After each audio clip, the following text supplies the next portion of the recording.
Fala, leitores da Bíblia, graça e paz. Hoje a gente vai ler os dois últimos capítulos do segundo livro das Crônicas, capítulos 35 e 36, e vamos ler também o capítulo 8 da segunda carta de Paulo aos Coríntios. Vamos orar? Senhor nosso Deus e Pai, mais uma vez pedimos Tua bênção, Teu auxílio na leitura que vamos fazer, que seja o Senhor sempre glorificado na nossa vida, Pai. Que a nossa vida seja para a Tua glória, Senhor. Nos traz edificação, novos conhecimentos e transforma-nos segundo a Tua vontade. Pedimos em nome de Jesus. Amém. Muito bem, estamos aqui no período do rei Josias e teremos então a celebração da Páscoa. Josias celebrou a Páscoa ao Senhor em Jerusalém e eles mataram os cordeiros da Páscoa no 14º dia do primeiro mês. Josias estabeleceu os sacerdotes nos seus cargos e os animou a servirem na casa do Senhor. Disse aos levitas que ensinavam a todo Israel e estavam consagrados ao Senhor: ponham a arca sagrada no templo que Salomão, filho de Davi, rei de Israel, construiu. Vocês não precisam mais carregá-la nos ombros. Agora sirvam ao Senhor, o Deus de vocês, e ao seu povo de Israel. Preparem-se segundo as suas famílias, segundo os turnos de vocês, segundo a prescrição de Davi, rei de Israel, e a de Salomão, seu filho. Ministrem no santuário segundo os grupos das famílias de seus irmãos, os filhos do povo, e que haja para cada grupo uma parte das famílias dos levitas. Matem os cordeiros da Páscoa, santifiquem-se e façam preparativos para que os seus irmãos comemorem a Páscoa segundo a palavra do Senhor, dada por meio de Moisés. Josias deu ao povo, para todos os que ali estavam, 30.000 cordeiros e cabritos do rebanho, todos os sacrifícios da Páscoa, além de 3.000 bois. Tudo isto foi tirado dos bens do rei. Também os seus príncipes fizeram ofertas voluntárias ao povo, aos sacerdotes e aos levitas. E Ilquias, Zacarias e Jeiel, chefes da casa de Deus, deram aos sacerdotes, para o sacrifício da Páscoa, 2.600 cordeiros e cabritos e 300 bois. Conanias, os seus irmãos Semaías e Natanael, e também Asabias, Jeiel e Josabade, chefes dos levitas, apresentaram aos levitas para os sacrifícios da Páscoa 5.000 cordeiros e cabritos e 500 bois. Assim se preparou o serviço, e os sacerdotes se puseram nos seus lugares com os levitas, pelos seus turnos, segundo a ordem do rei. Então mataram os cordeiros da Páscoa, e os sacerdotes aspergiam o sangue recebido das mãos dos levitas, que tiravam a pele dos animais. Puseram de parte o que era para os holocaustos e deram ao povo, segundo os grupos das famílias, para que estes o oferecessem ao Senhor, como está escrito no livro de Moisés. E assim fizeram com os bois. Assaram o cordeiro da Páscoa no fogo, segundo o rito. Cozinharam as ofertas sagradas em panelas, em caldeirões e em frigideiras, e as repartiram entre o povo. Depois, os levitas prepararam o que era deles e dos sacerdotes, porque os sacerdotes, filhos de Arão, se ocuparam até a noite com o sacrifício dos holocaustos e da gordura. Foi por isso que os levitas prepararam o que era deles e dos sacerdotes, filhos de Arão. Os cantores, filhos de Asaf, estavam nos seus lugares, segundo o mandado de Davi, de Asaf, de Emã e de Jedutum, vidente do rei. Também os porteiros estavam junto aos portões. Não necessitaram abandonar o seu serviço, porque os seus irmãos, os levitas, preparavam o necessário para eles. Assim se estabeleceu todo o serviço do Senhor naquele dia, para celebrar a Páscoa e oferecer holocaustos sobre o altar do Senhor, segundo o mandado do rei Josias. Os filhos de Israel que estavam presentes celebraram a Páscoa naquele tempo e a festa dos pães sem fermento durante 7 dias.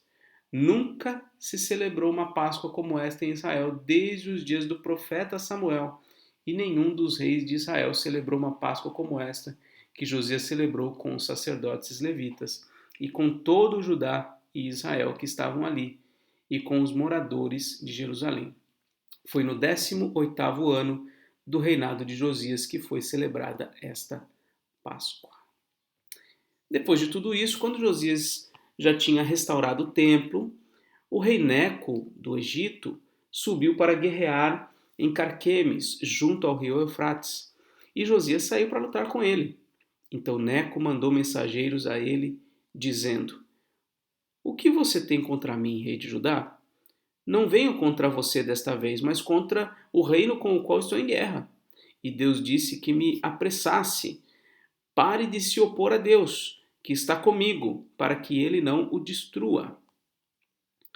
Então, o Neco, rei do Egito, mandou um recado para ele: Olha, eu estou indo por mandado de Deus para fazer a guerra contra um povo e você não tem nada a ver com isso. Eu não vim guerrear contra você.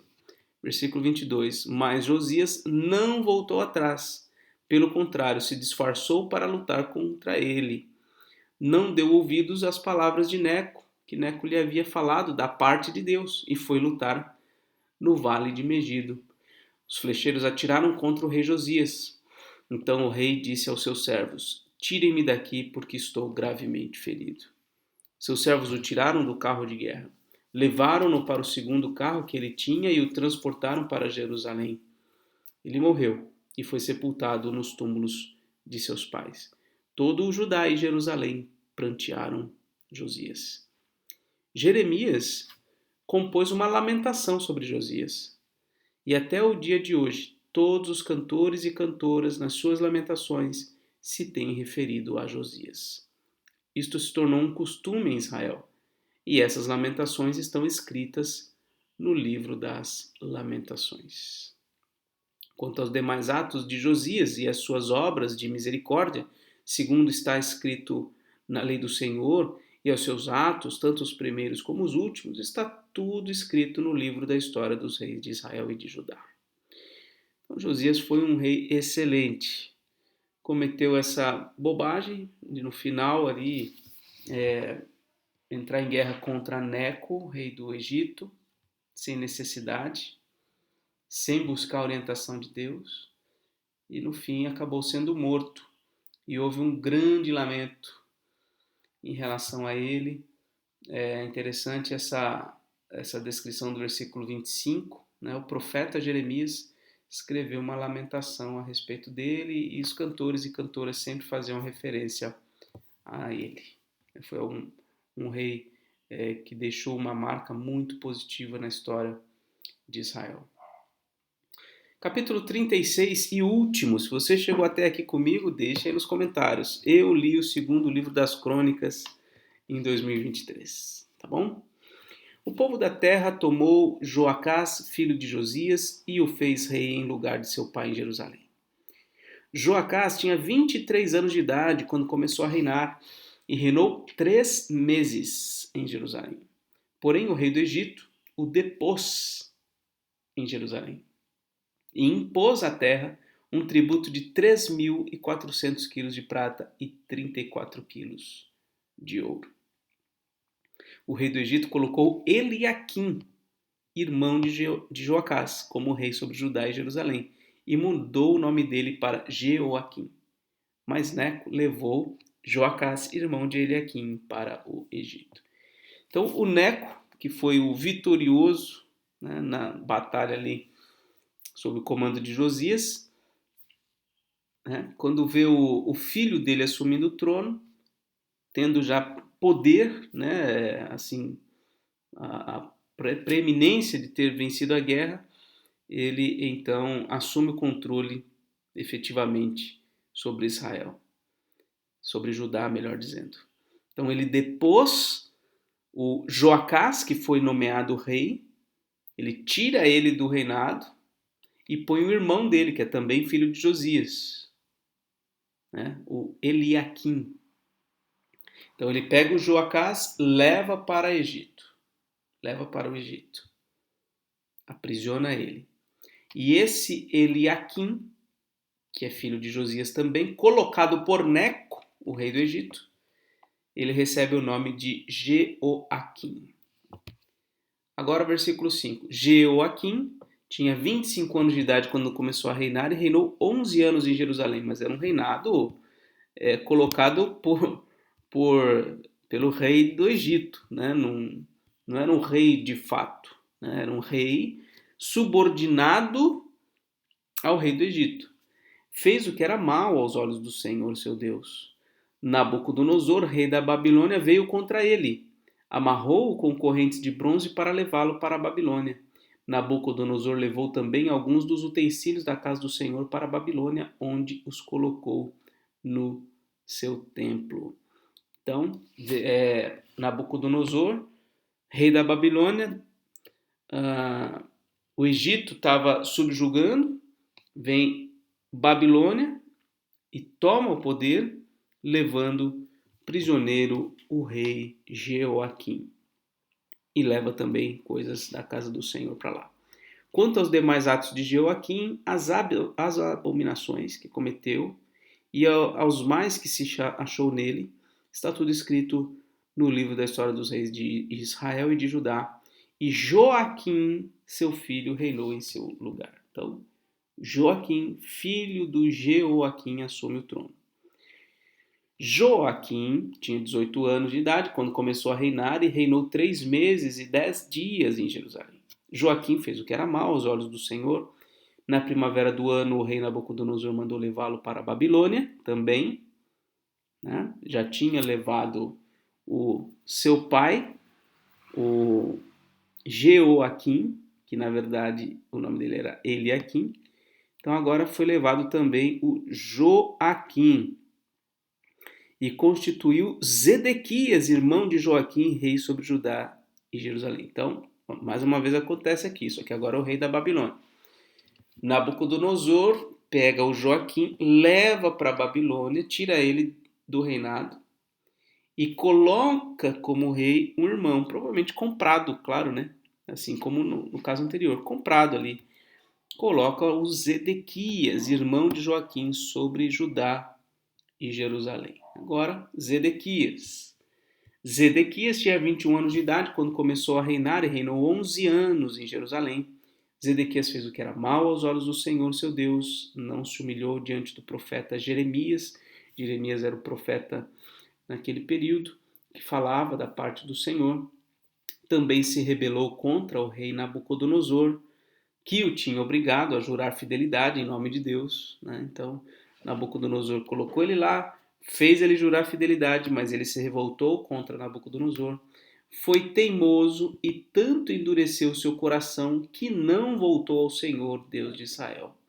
Também todos os chefes dos sacerdotes e todo o povo aumentavam mais e mais as suas transgressões, segundo todas as abominações dos gentios, e contaminaram o templo que o Senhor tinha santificado em Jerusalém. Novamente aqui, sobre o reinado do Zedequias, novamente o templo é contaminado. Novamente o povo decai profundamente na sua idolatria e imoralidade.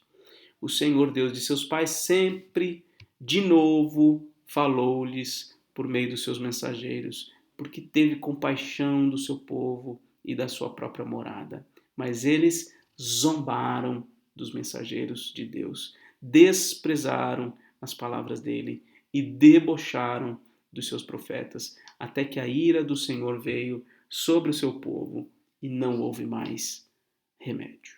Acabou. Não tinha mais o que fazer, Deus trouxe o seu juízo sobre o seu povo.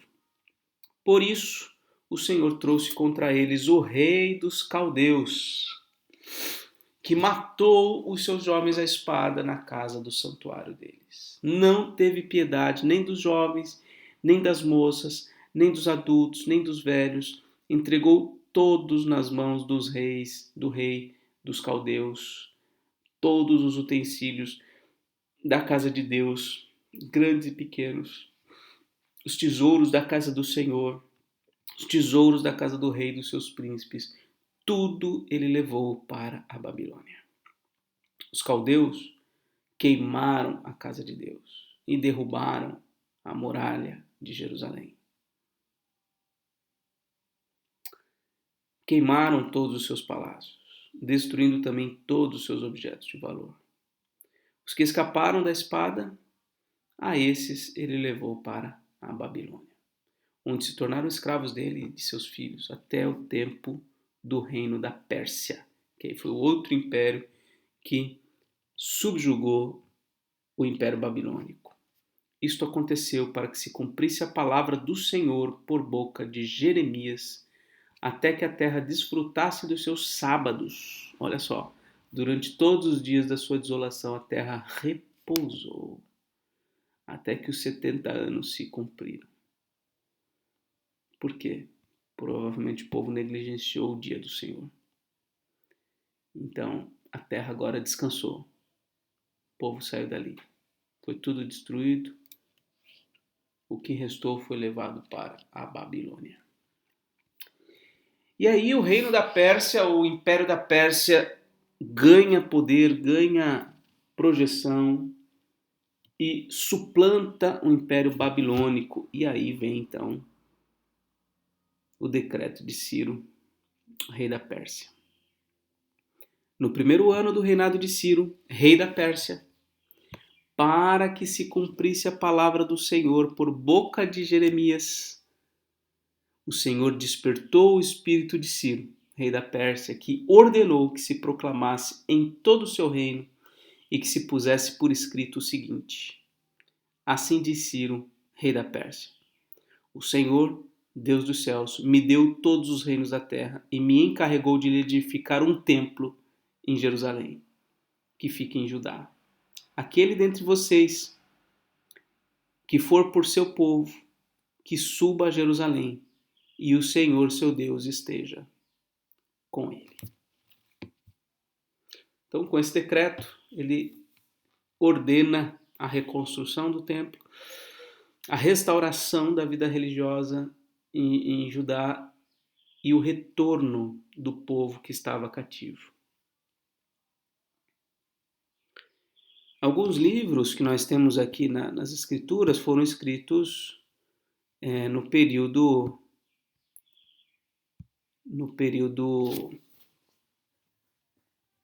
do exílio, né? Por exemplo, aqui o livro de Esther, né? Foi escrito dentro do período do exílio. O livro de Daniel também, né? O livro de Daniel. E o próximo livro que a gente vai ler é o livro de Esdras e Neemias, que originalmente provavelmente foram um livro só no começo. Esses livros, eles contam essa história do retorno do povo da Babilônia, ou melhor, do cativeiro babilônico e posteriormente persa, o retorno deles para Jerusalém e a reconstrução das coisas, enfim, agora a gente vai entrar numa próxima etapa dessa história, né? Passamos um longo período aí falando dos reis, desde lá de Samuel, né? Samuel, reis, crônicas, a gente está há bastante tempo nessa fase, agora a gente vai mudar, vamos para a fase bem posterior ao período do cativeiro, com o livro de Esdras e Neemias. Aí depois vem o livro de Esther, que é uma história que acontece no período ainda, né, em que os judeus estão espalhados, né? Depois vão vir os livros sapienciais, né? Jó, Salmos, Provérbios, se bem que a gente já leu, né? Salmos e Provérbios e Eclesiastes, o Cântico dos Cânticos também a gente já leu. Depois a gente vai entrar nos livros proféticos. E aí cada um dos profetas vai ter atuado em algum momento da história e a gente vai ter que ir localizando cada um deles, né? Tá certo?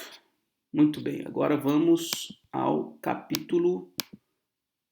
Deixa eu tirar isso aqui. Capítulo 8 da segunda carta de Paulo aos Coríntios.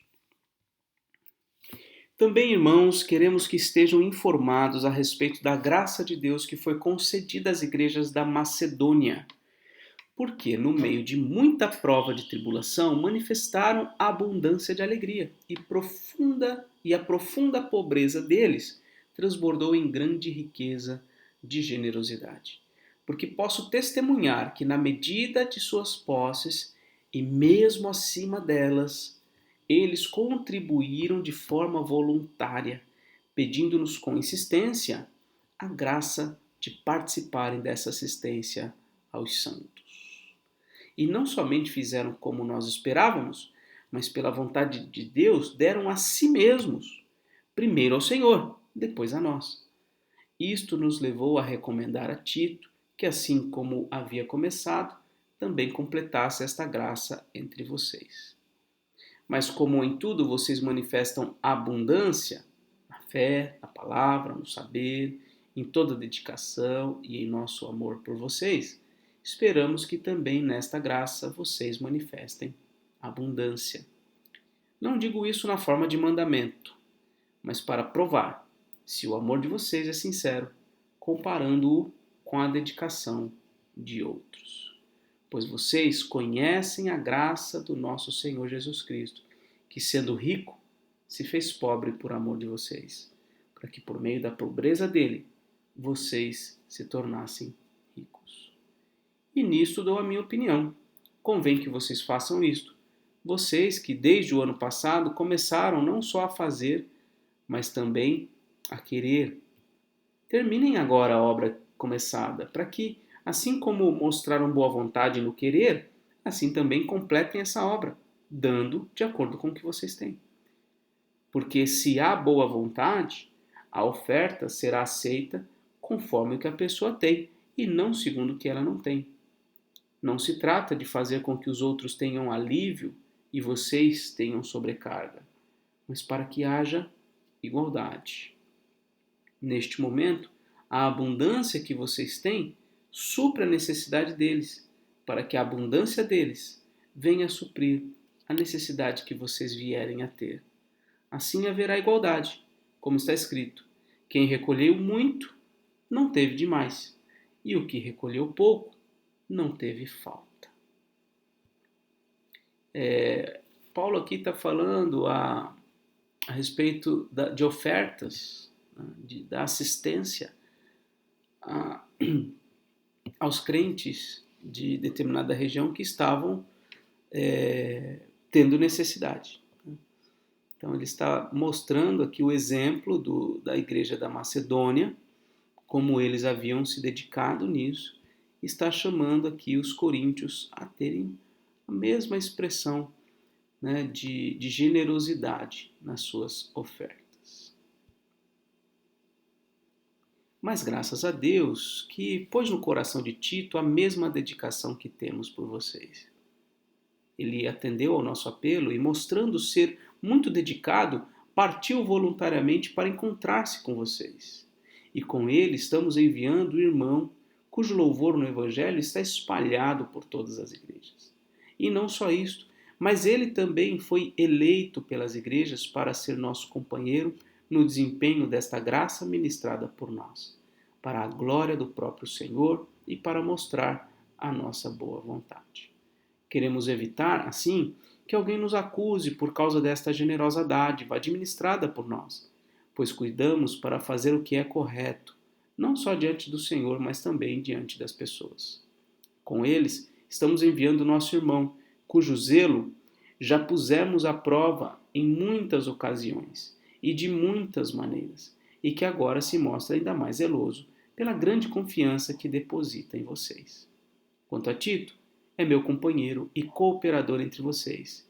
Quanto aos nossos irmãos, são mensageiros às igrejas e glória de Cristo. Por isso, diante das igrejas, comprovem o amor de vocês e confirmem o orgulho que temos de vocês na presença desses homens. E aí o capítulo 9 vai vir trazendo as informações ou instruções de como deveria ser feita a oferta. Ok? Muito bem, essa foi a leitura de hoje. Que Deus te abençoe, um forte abraço e até mais, se Deus quiser.